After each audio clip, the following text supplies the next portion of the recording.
Hey folks, so I have a brain aneurysm, and I thought I would do a little bit of a deeper dive about it, just so you guys understand where I'm coming from. A brain aneurysm is a bulge in a weak area of a blood vessel in your brain.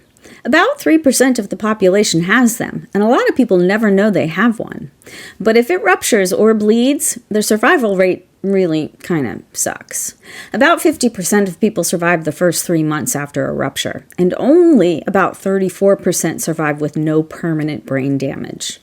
There are locations in the brain where aneurysms are more or less likely to bleed or rupture. Mine is in a more likely to bleed spot. The general rule is to definitely treat it if the aneurysm is 7 millimeters or more. Mine's 4.5 millimeters.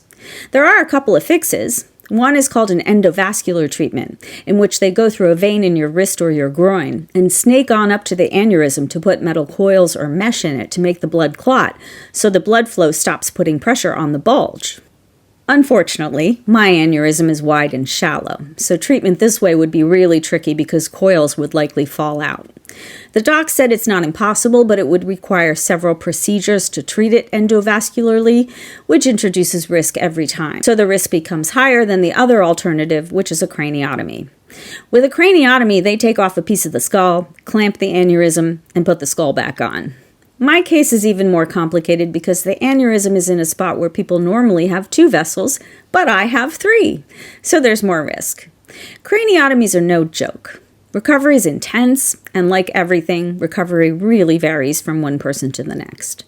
There is, of course, risk of death and severe brain damage, but there's also risk of short-term or lasting memory loss, language difficulties, cognitive difficulties, weakness, chronic headaches, etc.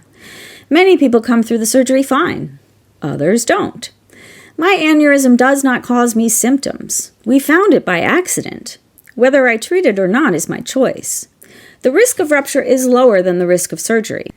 When I first found out, I was a basket case all the time. I learned about every possible outcome.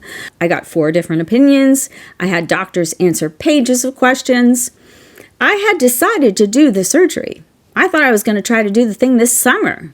But then I started looking more closely into the statistics of successful craniotomy outcomes, and they weren't all peaches and cream. It seems the success rate isn't as black and white as you might think.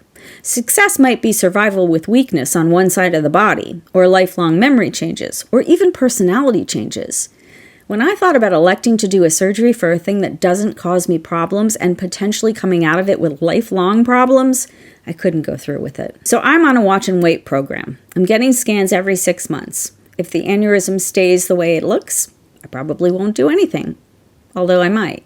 I'm not sure. If it grows, I will definitely do something, because that means the risk of rupture is increasing. It's a tough call. It really is. It's like having a ticking time bomb in your head. And the thing is, if it ruptures, it's supposed to be pretty freaking horrific. It's supposed to feel like getting hit with a hammer. That's really not fun, not something to look forward to. Everybody in the world has a story about an aneurysm, and I have heard them all. And there are some really tragic ones. A lot of people have lost loved ones from aneurysms. And a lot of people have wished that they knew their aneurysm was in their head so that they could have treated it before it burst or bled. And so I'm actually really lucky in a lot of ways. And if you're going to give somebody a decision like this, it's probably not the best to give it to me, because I'm somebody who's going to run with the anxiety as far and fast as I can. I'm telling you, this is an impossible choice. It's literally not possible to think about making it without my inner critic tormenting me about how catastrophic it will be when I've made the wrong decision. If it was just me and my husband, I think I'd leave it alone. I have my higher power, and in the conceptual sense, I am not particularly afraid to die. It's the thought of leaving my children, or of being here and not being able to be fully cognitive or fully functioning with my kids. That's where the courage to tackle it head on starts to bubble up.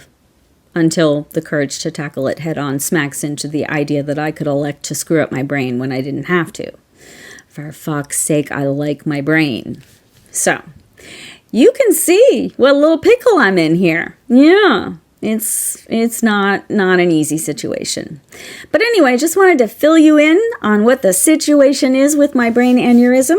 And I appreciate y'all being on this journey with me. And I will keep you informed and posted.